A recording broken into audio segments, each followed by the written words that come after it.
Hi guys, and welcome to episode 4 of my vinyl and music collection. And as I said last week, we'll be having a little chat about my love of the new wave of British heavy metal. And we can't start this episode without starting with Motorhead and the Ace of Spades album. And this is the iconic lineup, which you can see in front of you here, which will consist of Phil Taylor, Lemmy, and Fast Eddie Clarke. Now this was the first heavy metal album I ever bought. It was released in 1980. I'd have been 17 at the time, and it was like post-punk. And Motorhead came from the punk scene, even though Lemmy was the singer for Hawkwind. He was touring and supporting bands like the Sex Pistols and the Damned. So this album came out and it was a real groundbreaking album. The main song, Ace of Spades, I think that's been played by nearly every heavy metal band. It's got all the famous riffs in it, and it's such an iconic song. Fast Eddie Clarke would have probably been our first guitar hero, heavy metal guitar hero at the time. And Filthy Taylor Animal, he was just absolutely bonkers. A great drummer and a proper live wire. And the sad thing about this iconic lineup you can see here now, they've all passed away. Lemmy, Fast Eddie, and Phil Taylor, they've all gone. So this album, a moment in time, and the tracks on it would have been Ace of Spades, Love Me Like a Reptile, Shoot You in the Back, Live to Win, Fast and Loose, We Are the Road Crew, which is a brilliant song, Fire Fire, Jailbait, Dance, Bite the Bullet, The Chase is Better Than the Catch, and The Hammer. This is my all-time #1 British heavy metal album, and that is my favourite lineup of all the Motorhead lineups. And so we're starting off with Motorhead, Ace of Spades.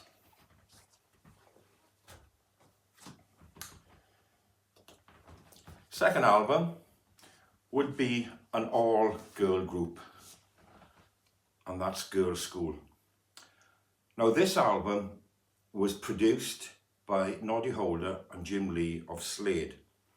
Slade were still getting their hits back in the early 80s, but Girlschool management asked Noddy Holder and Jim Lee, would you help produce this album? And there's a funny story to it, because when Noddy and Jim went to the recording studio, Girlschool hadn't written one song. They larked about, they got drunk, and they didn't write any songs. So Jim and Noddy really did push the girls hard, and Noddy and Jim contributed 2 songs from the Slade back catalogue, and they would have been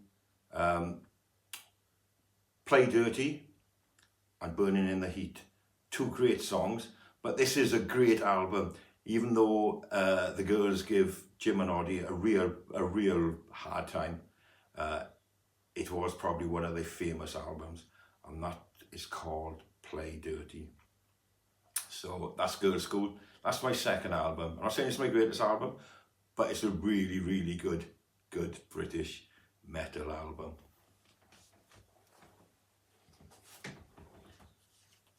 My third album will be Whitesnake and Saints and Sinners.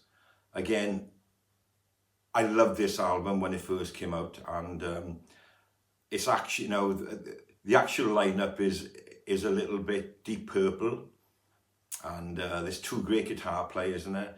One who I've actually met by the name of Bernie Marsden, who again has passed away. Mickey Moody. They were a twin guitar set. We had John Lord from Purple, and he'd have been on keyboards. and we'd have had the enigmatic, great blues rock vocals of David Coverdale. This is an iconic album for more than just one song, and that song is Here I Go Again, and everybody remembers that song. And you know what, I go to gigs now and bands are still playing that song, so that's a classic song. And if I can read out some of the songs on there: Youngblood, great song; Rough and Ready, another great song; Bloody Luxury, I love that song; Victim of Love.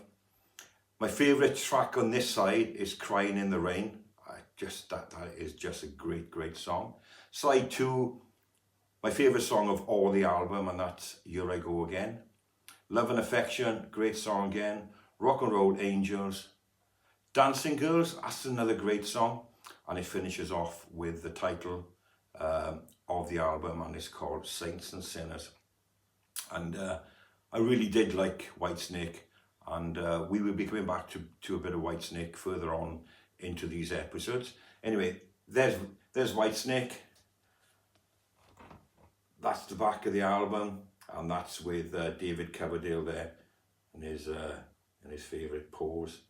So my third album is Whitesnake, and a little bit of background for me is that the first time I'd ever heard of the word blues basically was when they used to describe Whitesnake as a rock blues band, even though they were into heavy metal. But Bernie Marsden, the lead guitar player, he actually produced an album, and it was all Peter Green of Fleetwood Mac, and he was a great guitar player, Bernie Marsden. Anyway, that's Whitesnake, Saints and Sinners, fantastic album, and one of the early ones I got again, and I got this probably back circa 1982. My fourth album, and these are real Northern England rockers, and they're from up the Bradford area of England, and these were real rockers. Really loved this band. No nonsense, good heavy metal band, and they headlined quite a few festivals back in the day, Donington, Reading, and this is a great album. It's called Strong Arm of the Law. They did produce many great albums, but this was my favourite, and some great tracks in here: Heavy Metal Thunder, To Hell and Back, Strong Arm of the Law, Taking Your Chances, 20,000 Feet, Hungry Years, Six Form Girls, and Dallas 1 PM. Many years back, I had the privilege of supporting Saxon at the Skegness Rock and Blues Festival, and I can remember the two fellas in it. There was the drummer and the guitar player, and they actually asked me backstage, what kind of band you then? I said, I'm a blues band, and they just laughed, but I took it with a pinch of salt. Saxon, great Northern England band, led by the enigmatic Biff Biffwood. This was a gatefold sleeve. I love my gatefold sleeves, especially with the heavy metal, because they put some great images on them, you know. And that's Saxon, Strong Arm of the Law. That was my fourth album on the heavy metal scene. Now we've got a really classy metal band from the UK, and that's UFO. This is a brilliant album, and again there's a song on here which you heard a little bit of the lead break on the intro, and they were absolutely brilliant in the time. They were classy, they were great, they were great musicians, and you had Phil Mogg vocals, you had the great Pete Way on bass. Pete is gone now, he's passed. We had Paul Chapman, who was from my neck of the woods. He was from South Wales, he was from up the valleys. We had Andy Parker, and we had Neil Carter. This is a great album. And my favourite track in here would be Professional Violence. It's a great, slow, ballady burner. It's a great album. And some of the tracks in here would be Chains, Long Gone, The Wild, The Willing and the Innocent. That's the name of the album.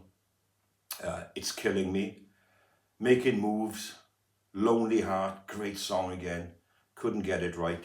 And my favourite song on here would be Professional Violence. Seriously, check that song out. It is absolutely brilliant. It's absolutely brilliant. And that is one of my favourite UFO albums. And they wrote and produced many, many great albums. And but that's my favourite.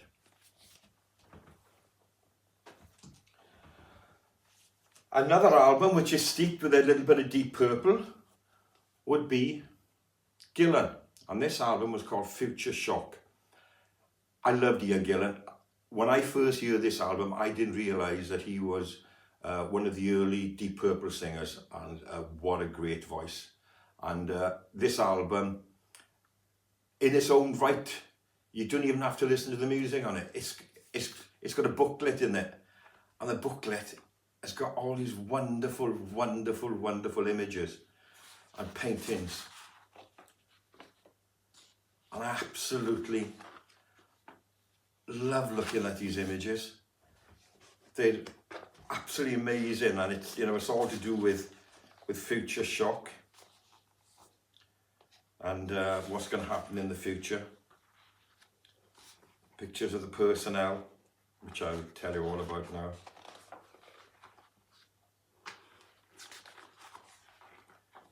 What a great, we were spoilt back in the day with these albums. I don't think they could even afford to produce these now. So that's Gillan. The album was called Future Shock, and it had a great lineup of musicians on there. And John McVoy was one of them. He had his own band, and they were called McCoy, and they were absolutely brilliant. We had Ian Gillan on vocals. We'd have had Bernie Torm on guitar, and he was a lovely, lovely, lovely guitar player. And some fantastic pictures, and like scrapbook pictures in the middle there. There's a picture of all the band. Lovely, lovely picture.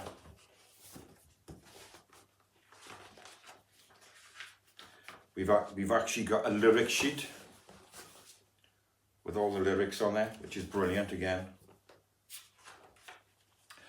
We've got Colin Towns on keyboards, and we've got John McCoy on bass. Great rhythm section, absolutely brilliant. And the great Mick Underwood. And he was absolutely one of the top heavy metal drummers of the day.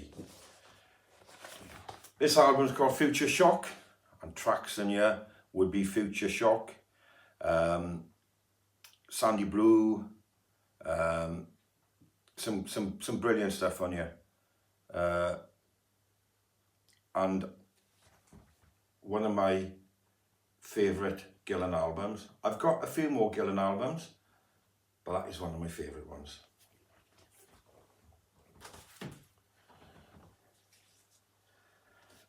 Now, although German, Michael Schenker basically cut his teeth in the UK. His band were British, and one of my favourite drummers of all time was his drummer, and that was Cozy Powell. And I've actually seen Cozy Powell playing live. Unfortunately, we lost Cozy in a car accident in Bristol, southwest of England. But a great, great, great lineup. Michael Schenker, obviously, probably one of the greatest guitar players of his time. I'm not saying ever, but of his time. He was an absolute giant, a great songwriter. Gary Barden was the lead singer. We had Paul Raymond, and it was just a great, great album. And some of the tracks in here will be Ready to Rock, Attack of the Mad Axeman. That's a great album. I actually bought that on 12-inch single. On and On, Let Sleeping Dogs Lie, But I Want More, Never Trust a Stranger, Looking for Love, and Secondary Motion.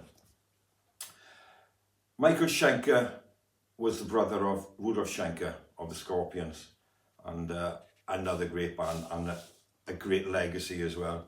It's got a nice little inner on it. It's got the lyric sheets on here, which is great.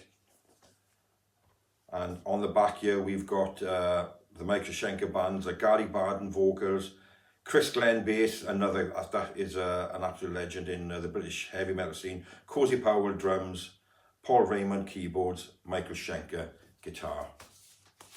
And that's Michael Schenker, the Michael Schenker Group. It's not a named album, it's just called the Michael Schenker Group. Brilliant. Back in the day, we used to listen to a Friday night rock show called the Tommy Vance Rock Show on BBC Radio 1. And the next album, they weren't actually like a heavy metal album, but they were around with the heavy metal scene, and a lot of the heavy metal followers liked this band. And that's Marillion. And this is called A Script for a Jester's Tear. Now, when I first heard Marillion on the Tommy Vance show back in, 1981, I was blown away. I was blown away. Every song was so heart-wrenchingly deep, dark, maybe an album to listen to if you've got a scotch and the rocks in your hand. The main lead singer, after the lead singer had left, his name was Fish. Now, he was on the first 4 albums, so I bought the first 4 albums. I bought all the 12-inch singles. But when Fish left, I never actually listened to Marillion after that.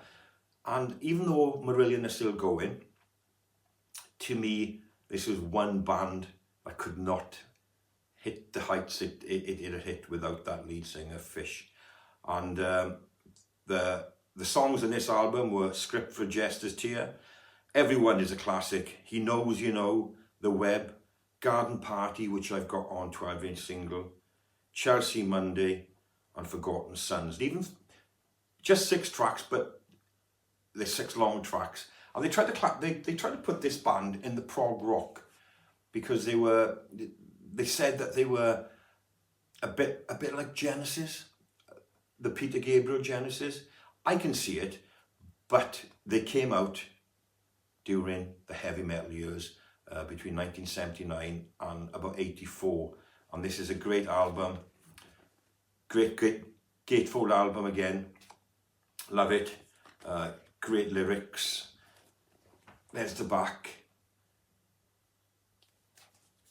One of my all-time favourite albums, Marillion, Script for a Jester's Tear.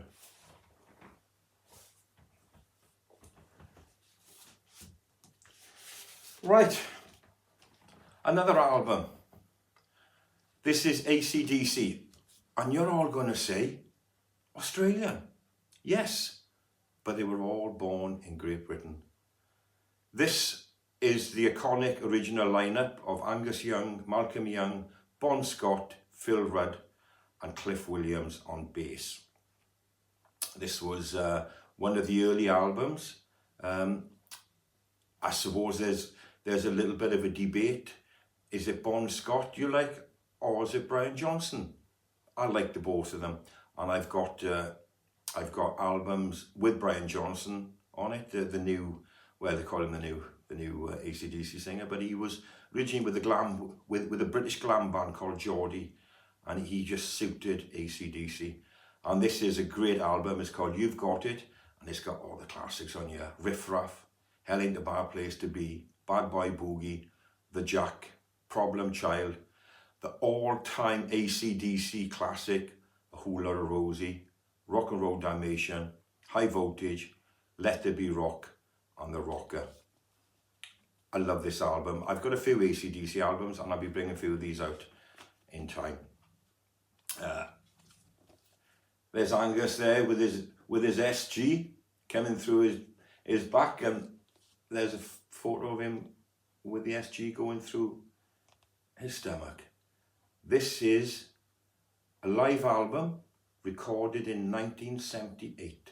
So this was probably 18 months before the real heavy metal scene in Great Britain appeared. But anyway, an Australian band, and most of the personnel were either born in Scotland or Wales, and they were a big part of the new wave of British heavy metal, because this is where they cut their teeth, and now they are one of the greatest bands ever to walk on stage. AC/DC's You've Got It.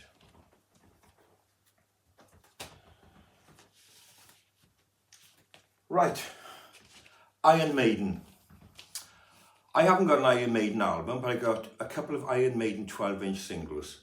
And this is called Out to the Silent Planet, Wasted Years, and Aces High. Now, I first got into Iron Maiden when they had a singer called Paul Di'Anno, and I love Paul Di'Anno. And back in 1981, I had a chance of seeing them in Cardiff, but unfortunately, the venue in Cardiff had collapsed under a heavy snowfall, and I never got the chance to see Iron Maiden. Still love Iron Maiden, love the early stuff. I'm not saying I'm a big fan of the new stuff, but I was a huge Paul Di'Anno fan, and I did like Bruce Dickinson's early days. But my days were Paul Di'Anno and the Number of the Beast, etc. So anyway, I thought I'd just bring this one out for you, and it's got our Eddie there, and so Iron Maiden, who were one of the leading protagonists of the new wave of British heavy metal. So that's Iron Maiden.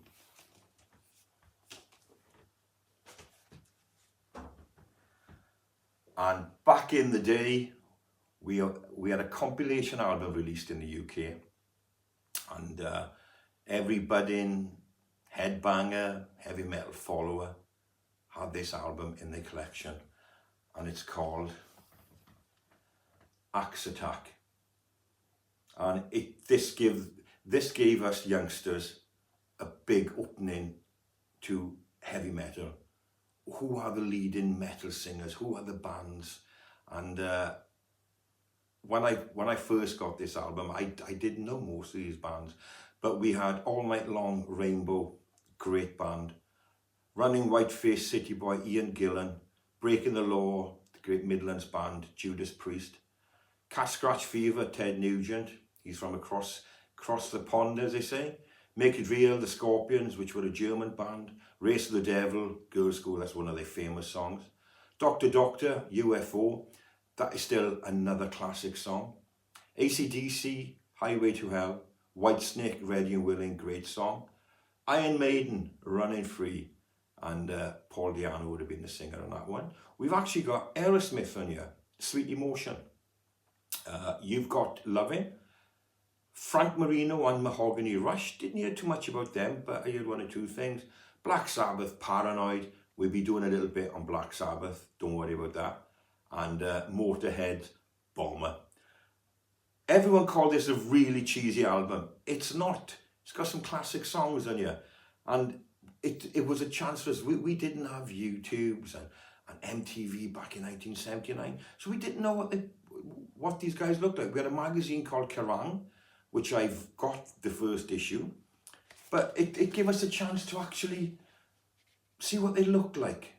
You know, what do we dress like? We had long hair, we had t-shirts, we had leather jackets, we had glory jackets with all the badges of all the great bands, AC/DC, Saxon, Iron Maiden. So, Axe Attack was the British youngsters' little road into heavy metal. And I'll see you for episode 5 next week. And we're going to go back down the American blues. Take care, everyone, and see you next week.